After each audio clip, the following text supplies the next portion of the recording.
Ah ouais, t'as jamais eu un vis?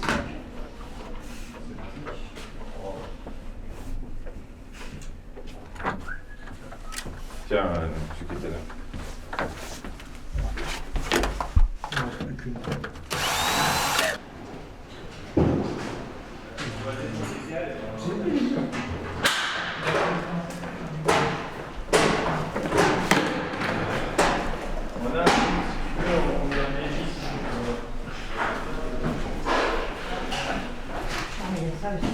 On est parti sur la journée là. Ah oui, on est parti sur la journée, oui. Si on arrive à tout faire aujourd'hui, c'est qu'on est très fort. Ouais. 35 ans que la radio. 87. Ouais. Elle a toujours été dans ces locaux. Non, avant, elle a été côté Rhin et Danube pendant quelques années. Et elle est arrivée ici début des années 90, puisqu'on a eu la fréquence. On a eu notre fréquence définitive en 92. Et on était déjà ici, je crois.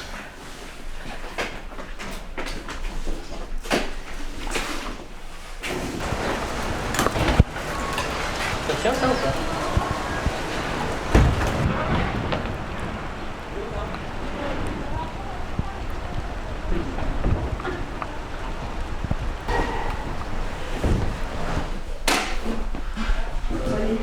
Mais là, c'est les carrés. C'est le bordel, c'est le bordel. Hein. Et ils sont classés, vos CD? Pardon. Ils sont Ah, ils classés? sont classés, ils étaient un peu classés. Classés. Et là, ils le sont vachement moins. D'accord. Quoique, on a encore laissé. On avait laissé le. les lettres. Ah ouais, j'ai les On avait classements, presque l'ordre alphabétique encore. Et donc, du coup, c'est là-dessus. Ça fait combien? C'est 240 minutes. Ouais. Mais comme il n'y avait que de l'audio, en fait, tu pouvais enregistrer sur la piste vidéo aussi et en auto-reverse. Et en fonction de ta durée de cassette, tu pouvais atteindre jusqu'à 8 heures de musique aller, enfin 4 heures aller, 4 heures retour, donc ça te faisait 8 heures. Donc les gens ils lançaient ça le soir et ça durait donc 8 heures. Ça fait 8 heures de musique non-stop. Et là-dedans, tu vois, il y a je sais pas combien d'heures de radio, d'archives qui n'ont jamais été écoutées. Jamais été écouté. Non, je l'ai fait une fois et je t'avoue que j'ai passé une demi-heure à le faire et puis après j'ai arrêté. Donc quand on aura le temps on le fera, puis on verra. Et il n'y a pas le jingle de l'époque? Non, j'ai rien trouvé. Et les émissions en comment? Non plus. En cambodgien? Rien. Non, je ne trouvais rien. Ça servait vraiment en fait quand il y avait personne à la radio. Ah. Ça c'était vraiment, c'est ce qui a remplacé l'ordinateur en fait. C'est les bandes de nuit. Hein. Ouais, c'est les bandes de nuit. Donc tout ce qui est bande de nuit en fait, c'est à partir du moment où il y a personne à la radio, il lançait ça quoi, via un magnétoscope et puis voilà quoi. Donc ça va aller à la déchetterie ou... Ah non, ça, on garde.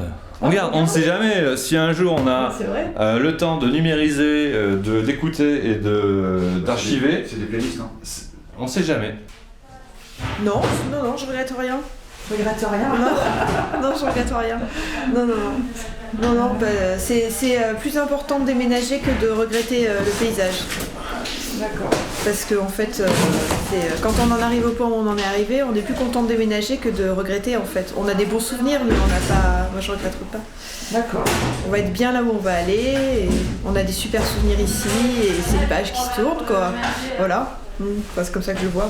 Bon. Et tu verras quoi alors de ta fenêtre là-bas? Je sais pas où je serai installée. Donc je sais pas. Mais en fait on verra pas grand chose quoi. C'est plus on aura de la lumière mais on verra pas grand chose. On est plus à niveau, tu vois, on n'est pas on surplombe pas là-bas. Donc on voit des maisons en face, on voit pas très loin hein, là-bas je pense. Non. Hein. Non, on va plus regarder nos bureaux, on travaillera plus. Et de la porte d'entrée, on verra la tour. Et ouais. De la porte d'entrée, si tu viens avec nous tout à l'heure, tu verras, de la porte d'entrée, tu vois la tour avec notre émetteur. Ouais. Mais alors, c'est votre adresse, votre nouvelle adresse, c'est du coup Rue Henri Giffard, TD chez nous. 43 rue Henri Giffard. toujours quartier de Beaubreuil. Exactement. C'est lourd ou, Avec une vue sur le quartier. ou pas? Bonjour les filles, bonjour les garçons, bienvenue à tout le monde, une émission un petit peu spéciale aujourd'hui que l'on vous propose sur les ondes de la radio Bob FM et pas que, puisque c'est un contexte un petit peu particulier, vous allez pouvoir voir cette émission, puisque nous allons revenir un petit peu bien sur l'histoire de notre quartier qui nous est cher, d'où le nom de la radio évidemment, Bob FM aka Beaubreuil, ce fameux quartier donc qui est sorti de terre il y a de cela un petit peu plus de 50 ans. Pour revenir sur cette histoire, nous avons invité donc 3 personnes, 3 générations différentes. J'accueille Sylviane. Bonjour Sylviane. Bonjour. Salut Franck. Salut. Et puis le dernier invité, donc ça sera avec toi, Basma. Salut. Bonjour. Alors première question, je vais commencer par Sylviane et puis on va faire comme ça par ordre chronologique et on va commencer par la plus ancienne d'entre vous. Sylviane, vous êtes arrivée quand dans le quartier de Beaubreuil ? En 1977. Vous aviez quel âge à l'époque ? Si c'est pas indiscret, évidemment. Alors, il faut que je fasse une opération. Ah ben alors, dites-moi. 1977, j'avais 40... Attends, je suis né en 38. Bon. Oui, mais ça me va. Oui. J'avais 50 ans, non ? Non, un petit peu moins. Un petit oui. moins. Ah oui, un petit peu moins. Très bien. Franck, de ton côté Je suis arrivé à Beaubreuil en l'été 75, moi. Ok. Ce qui veut dire... J'avais 4 ans et demi. Et toi, Basma, tu es né à Beaubreuil ou pas ? Oui. Ok, d'accord. Et tu as donc bien une petite vingtaine d'années, 18 ans pour être plus précis. Sylviane, pourquoi, quel a été le choix à l'époque d'aller vivre à Beaubreuil ? En réalité, je ne vivais pas à Beaubreuil, je vivais à Beaune-les-Mines, où je suis toujours, qui est la banlieue de Beaubreuil. Ouais. De Beaubreuil. Et ma fille est née, rentrée au collège en 6e à Anatole France en 1977. Donc, je me suis rapprochée du quartier à ce moment-là en participant à l'association de parents d'élèves FCPE qui était en création. Et je suis restée sur le quartier dans la vie associative jusqu'en 2012 ou quelque chose comme ça. Puis Franck aussi, comme tu l'as dit, donc toi tu es arrivé à Beaubreuil fin des années 70. Tu étais de quel quartier de Beaubreuil ? Enfin de quel coin de Beaubreuil d'ailleurs ? Est-ce que tu étais plus Rhin et Danube ou plus Fabre-des-Glantines ? J'étais plus Rhin et Danube, mais avec une particularité, c'est que en fait, moi, si mon père est arrivé en 75 à Beaubreuil, c'est parce qu'il était gardien d'un lotissement en fait. Enfin, d'une tour en fait allongée. Au lieu d'avoir une tour verticale, là c'était une tour allongée qui est de 200 logements qui se trouve derrière la rue Danube, vraiment à la limite de la campagne. Quant à toi, Basma, tu vis dans quel coin dans le quartier de Beaubreuil ? Moi, j'habite à côté de Rhin et Danube. Ouais. Et vous avez toujours habité de ce côté-là de Beaubreuil ou vous avez déménagé dans Beaubreuil ou pas du tout ? Au début, je suis née à côté de Rhin et Danube. Après, on avait déménagé à Beaune. Et après, quand mon petit frère était né, on est revenu donc dans ce quartier de Beaubreuil évidemment qui a fortement évolué. Je vous invite à nous replonger dans l'histoire du quartier à présent avec une vieille archive qui nous explique un petit peu la fondation du quartier de Beaubreuil, puisqu'à l'époque il n'y avait pas tous les bâtiments que l'on connaît aujourd'hui. C'était donc des bois, des fermes et des forêts. Il y a 3 mois, sur un vaste chantier ouvert à la sortie nord de Limoges, en bordure de la Nationale 20, des moyens ultramodernes étaient mis en œuvre pour ériger une énorme charpente. Ce n'était là qu'un des aspects de l'implantation du premier jalon de ce qui sera dans une dizaine d'années la ZAC de Beaubreuil, laquelle abritera 30 000 personnes. Afin que les habitants de cette ZAC puissent, dès leur installation, avoir toutes les facilités de ravitaillement ou d'achat de tous ordres, c'est un ensemble commercial comportant une surface construite de 30 000 mètres carrés qui a, dès ce matin, ouvert ses portes. Ensemble spacieux, certes, mais pas déshumanisé, puisque bon nombre de commerçants du centre de la ville, ils sont 36, y ont ouvert des boutiques conjointement à un hypermarché. C'est un peu la transplantation de la célèbre rue du Clocher à la périphérie, avec, en plus, des banques, une cafétéria, un restaurant et bientôt, pour les sportifs de tous âges, un bowling. Tout cela représente 45 entreprises qui emploient 400 personnes. Ce sont tous, et c'est important, des commerçants indépendants, locaux ou régionaux. Il s'agit là, répétons-le, d'un premier stade, car d'autres commerces viendront, en un second temps, s'adjoindre à ceux existants, Cela sur une surface de 120 000 mètres carrés. Cette extension commerciale est prévue pour le 1er juin 1973. Côté logement, 700 seront mis en chantier d'ici à la fin de l'année, chiffre qui sera porté à plus de 1000 en 1973. Si l'on songe que la ZAD, avec le plan d'eau de Saint-Pardoux, n'est pas tellement éloignée, bientôt, bon nombre de Limougeaux auront ainsi la possibilité de mener une vie de citadin à la campagne.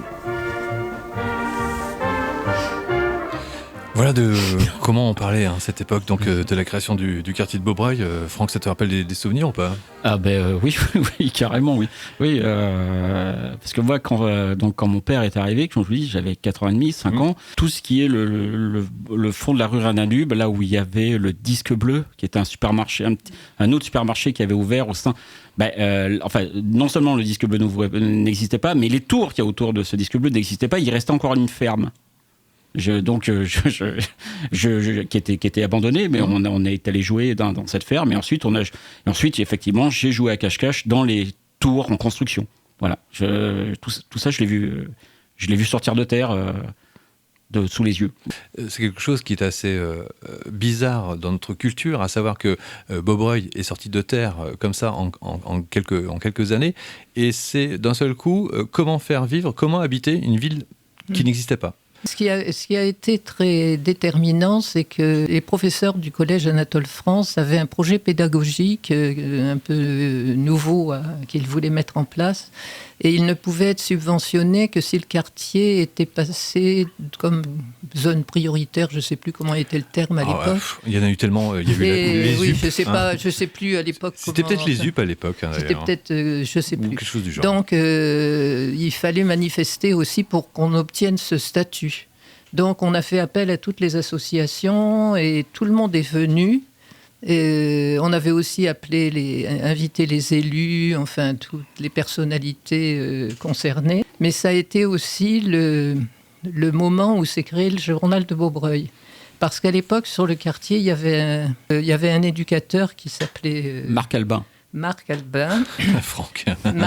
Marc Albin, mais c'était pas lui. Il y avait aussi Jean-Paul Bouzoni qui venait d'arriver. Et Jean-Paul a été très impressionné par la participation massive des habitants à cette réunion, ainsi que les personnalités politiques et autres. Et il s'est dit pourquoi on ferait pas quelque chose pour relier tout ce monde. Et c'est là qu'on a pensé au journal de Beaubreuil, qui a démarré en 1981. Et chaque association avait sa page. On l'imprimait et puis les gens venaient l'assembler, l'agrafer, et on a créé dès ce départ une équipe de distributeurs. Et ça a été quelque chose de fabuleux sur le quartier, parce qu'on avait 35 ou 40 personnes sur le quartier qu'on avait mis en tranches géographiques, et qui avaient son petit paquet. Et ces distributeurs ont été d'une fidélité incroyable pendant toute l'existence du journal. On avance avec ce premier numéro du journal de Beaubreuil. Vous l'avez imprimé à combien d'exemplaires ? Juste comme ça, que ça nous donne... Je m'en souviens plus du tout. Ouais. On était sur quelques centaines, quelques milliers, parce que la Renault, c'était un petit peu... Au départ, on le tirait...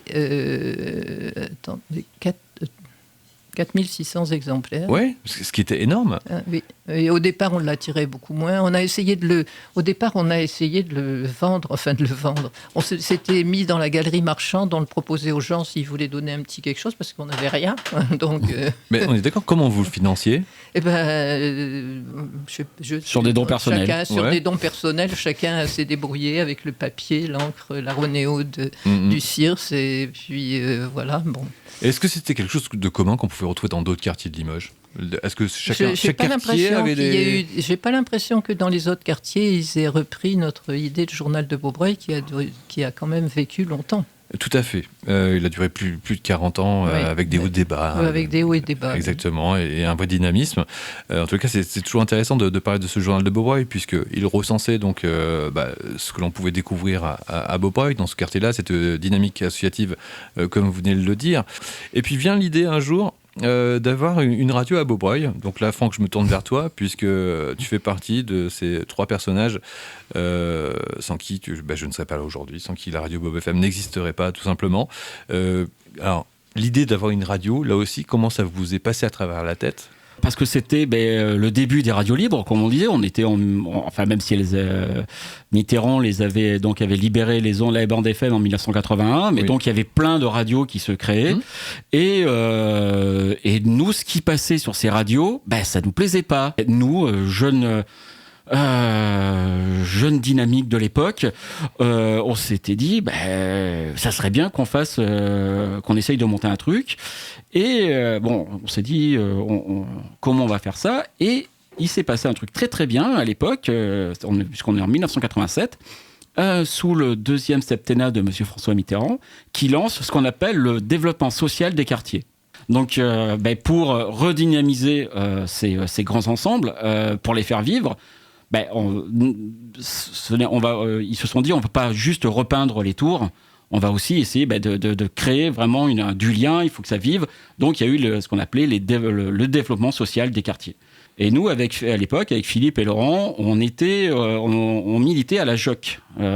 Qu'est-ce que c'est que la JOC ? Alors, la JOC, c'était les jeunesses ouvrières chrétiennes. Sauf que moi, j'ai toujours cru que ça, au départ, je faisais la blague, mais je croyais que ça voulait dire les jeunesses ouvrières communistes. Rien à voir. Non, rien à voir. C'est un petit peu à l'opposé, finalement. C'était à l'opposé, mais non, parce qu'en fait, la JOC, c'est quelque chose qui découle, en fait, des prêtres ouvriers directement. D'accord, donc c'est pas c'était des prêtres plutôt intelligents. Voilà, vous savez, c'est les prêtres qui avaient été mis dans les usines et compagnie. Et donc avec la JOC, on a monté un petit projet. Je me souviens très bien, on avait édité déjà sur un questionnaire qu'on avait fait remplir à notre collège. On est donc à Anatole France. On avait fait remplir un questionnaire aux jeunes. Qu'est-ce qui manque sur le quartier pour vous ? S'il y avait une radio, qu'est-ce que vous voudriez entendre ? Et est-ce que vous voudriez que ça aille plus loin ? Donc, on avait monté tout ça. Et puis, on est parti pour des mois. On a été parti pour des mois et des mois de réunions, alors qu'on avait 17 ans, voilà, auprès des instances de la région, de la mairie. Et on a monté, on a bataillé, on a monté notre projet. Et notre projet a été accepté. Et donc, on s'est retrouvé avec un budget de 120 000 francs à l'époque pour monter une radio. Donc, on a créé l'association qui s'appelait Média Beaubreuil, qui existe toujours. Toujours. Et dans les statuts, il y avait création d'une radio, création d'une télé même. Alors, je sais pas, j'attends... D'où le nom de l'association Média avec un S. Et oui. Et d'une disco mobile. Parce qu'au départ, on avait aussi une disco mobile où on animait, on faisait des balles pour en rentrer de l'argent. Si ça s'appelle Bob FM, ce n'est pas pour rien. C'est parce que vu qu'on était financé par l'État, par la mairie, tout ça, on avait quand même des contraintes. Bien sûr. Et la contrainte, ça a été que dans le nom de la radio apparaisse Beaubreuil. Vous êtes bien mignon, parce qu'au départ, nous, on voulait appeler ça Teenage Radio ou un truc comme ça. Mais non, déjà, pas d'anglicisme. Et en plus, il faut qu'il y ait Beaubreuil dedans. Va faire un truc avec Beaubreuil. C'est vrai que c'est pas le nom le plus efficace. Donc, on a coupé, on a appelé ça Bob FM. Tout simplement. Ce qui est très bien, tu sais, il y a encore les auditeurs ou c'est des personnes qui nous demandent si on est une radio reggae grâce à vous. On leur dit non, ça s'écrit pas B-O-B, c'est B-E-U-B, c'est le nom du quartier. Et au moins, on replace le contexte à chaque fois. C'est ça. On rappelle le nom du quartier. Et c'était une obligation. Qu'est-ce qu'on pouvait proposer à la radio sur Bob FM à l'époque ? Parce que c'est pareil, on parle de matériel pour fabriquer le journal, mais du matériel pour enregistrer, c'était compliqué. Il n'y a pas Internet, il ne faut pas l'oublier. Non. Il y a pas... Comment on échange, comment on communique, comment on faisait ? Nous, on prenait l'antenne et nous, à l'époque, on ne savait pas si quelqu'un nous écoutait derrière le micro. J'avoue que les premiers mois, je sais, à part les copains, je savais pas quel était le rayonnement de Bob FM sur les premiers... Mais je m'en foutais, en fait. Moi, j'avais envie de parler dans un micro, de balancer de la musique. C'est ce qui m'importait, c'est ce qui nous importait le plus, quoi. Mais on fait des affiches, on essaie de dire une radio Beaubreuil ou pas du tout, On avait passé un partenariat au départ avec la Carrie Marchande de Cora. Pour être diffusé dans Cora. Ah oui, très bonne idée. Ça n'a pas duré très longtemps parce que la musique qu'on passait ne devait pas leur convenir. Donc, et puis effectivement, et c'est arrivé aussi fin des années 90, il y a aussi le début des associations de concerts, genre Émile et une nuit. Des choses comme ça. Donc là, effectivement, on s'est un peu rapprochés. Donc c'est comme ça qu'en fait, que je pense que le cercle d'auditeurs s'est élargi de plus en plus, vu que la radio a quand même eu une thématique plutôt rock et enfin musiques actuelles, on va dire. Voilà. Et donc, je pense que on a réussi à commencer à rayonner à partir de ça. L'organisation de notre premier festival qui s'appelait Beaubreuil sur 33 tours. Sylviane, le journal de Beaubreuil qui s'est arrêté... qui est en dormance, nous dit-on. Il ne s'est pas tout à fait arrêté jusqu'à présent. L'histoire est beaucoup plus compliquée. Je vois qu'au début, on organisait des réunions avec les habitants du quartier. Oui. Sur des thèmes comme l'école à Beaubreuil, les défenses des droits des locataires, etc. Et ça alimentait aussi nos articles. Et puis l'association familiale de Beaubreuil était adhérente et il y a eu des dossiers aussi sur la famille. Et au niveau justement de l'investissement des bénévoles, il y avait assez de monde pour pouvoir distribuer. Oui, on avait toujours nos distributeurs, on avait une équipe qui fonctionnait. La dynamique était bonne. Et puis ça s'est délité petit à petit. Exactement. De côté de la radio, Franck, au moment où tu quittes la radio, qui la reprend derrière ? Est-ce que c'était des gens que tu connaissais ? Est-ce que tu as fait confiance ? Est-ce que tu es parti de façon tout à fait insouciante Je suis parti effectivement de manière totalement insouciante, mais sachant qu'elle était entre de bonnes mains, puisqu'elle était toujours entre les mains de Pierre Laurent. Toujours fidèle. Donc et je trouve voilà, et puis ça roulait. On était passé en 24 sur 24 parce qu'on avait déjà maintenant un gros magnéto. On avait fait un investissement dans un gros magnétophone à bande, donc qui nous permettait de pouvoir émettre 24 heures sur 24. Même quand il y avait personne dans les studios, il y avait toujours de la musique. Et on a toujours les cassettes VHS, sache-le. Ah d'accord, très bien. Ouais, on a des cartons entiers de cassettes VHS. Et puis visiblement, il y a plein de gens qui sont arrivés après moi et qui ont pris la radio à bras-le-cœur et qui l'ont portée là où elle est maintenant. Et je trouve ça formidable. Ce que je trouve ça moins formidable, et je peux pas m'empêcher de pas en parler, c'est que là maintenant, vous m'accueillez dans des locaux qui sont magnifiques, mais qui sont plus à Beaubreuil. Et ça, je ne comprends même pas. Comme je vous l'ai dit tout à l'heure, ça s'appelle Bob FM parce que c'était une obligation pour nous qu'il y ait le mot Beaubreuil dans le nom de la radio. Alors, sache qu'on s'est battu par rapport à ça parce que on s'est beaucoup posé la question par rapport au nom de la radio et par rapport à l'identité de la radio. Puisqu'on avait peut-être l'opportunité d'aller vers le centre-ville de Limoges. Où on s'est dit on peut peut-être avoir une meilleure visibilité, et on s'est dit non, nous c'est pas nous ça. Et donc on a cherché pendant des mois et des mois à garder et être dans le quartier de Beaubreuil. Il y a rien. Il y avait strictement rien.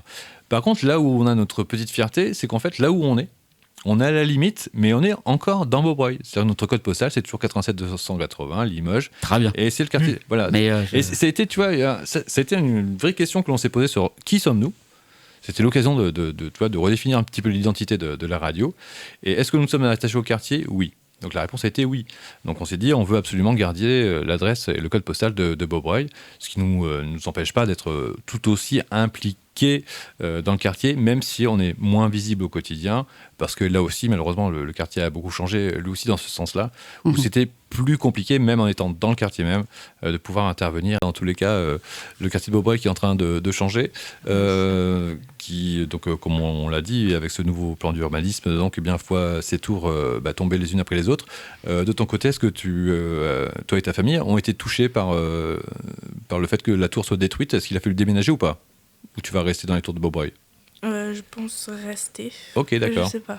Oui, tu n'en sais pas plus. Pour l'instant, tu es toujours à Beaubreuil. Quelle est ton envie ? Est-ce que plus tard, tu as envie de rester dans le quartier de Beaubreuil ? Est-ce que tu auras envie de déménager ? de déménager.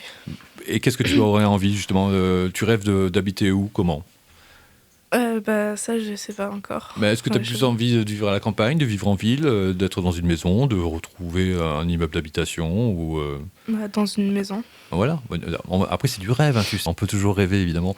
Merci beaucoup, Sylviane, pour avoir témoigné. Donc, il y aurait eu beaucoup d'autres choses. J'imagine qu'il y a beaucoup de choses. Oui, il y a 40 ans d'histoire du journal de Bob Roy, donc des anecdotes, des rencontres, puisque c'était édité tous les 2 mois, hein, c'est ça, hein? C'était édité tous les 2 mois, oui, oui, c'est ça, on en sortait 6 par an. Exactement. Merci beaucoup, Franck. Merci à toi et à l'équipe de nous avoir réunis pour faire cet merveilleux échange. Voilà. De mémoire. Exactement. Et puis, qui sait, dans 3 ans, nous fêtons nos 40 ans. J'espère bien être invité. Voilà. J'amènerai le champagne. Et écoute, avec plaisir. Nous aussi. Oui, dans 3 ans. Dans 3 ans. Tu sais, Sylviane, nous avons encore le temps. Nous sommes en 2024. Dans 3 ans. Et nous pensons année après année. On ne sait pas de quoi le futur donc, sera fait. Sur ce passé, donc, une excellente journée, une excellente soirée, où que vous nous écoutiez. Sur ce, à bientôt. Ciao. Alors Franck, par rapport à ce que tu me disais pendant l'émission, on ne soit plus dans le quartier de Beaubreuil. Ouais. Alors tu vois les tours là-bas? Oui, on les voit. Donc ça c'est Rhin et Danube. Ok. À droite, on peut voir Cora. Cora, on arrive à voir Cora Attends. On voit le château d'eau. Voilà, donc tu as le château d'eau, tu as Cora qui est juste derrière. Ok. Et si on avance, je l'ai vu ce matin. Et normalement on peut voir l'antenne, notre ancienne antenne qui est sur les tours, mais c'est derrière la maison, enfin c'est derrière les arbres. Donc on voit encore, si tu veux, le quartier et on voit encore l'antenne. C'est parce que tu es donc tu vois, parce que moi je la vois pas. Je vois Cora. Tu vois Cora là? Ouais, je vois la pointe de Cora, voilà. Effectivement. Et normalement sur la droite. Ah oui, ça y est. Ah oui, carrément. Tu vois un tout petit truc, mais c'est fin. Hein. Ça y est, ouais, je vois. Oui, on la voit vraiment. Mais pas. Absolument. On la voit plus les jours où il pleut. Donc tu vois, c'est notre petite accroche au quartier, tu vois. Okay. On l'a en visu. Ouais. Et aujourd'hui, voilà notre nouvelle antenne. Ah ouais, ok, d'accord. Tu vois. Donc voilà notre nouveau pylône.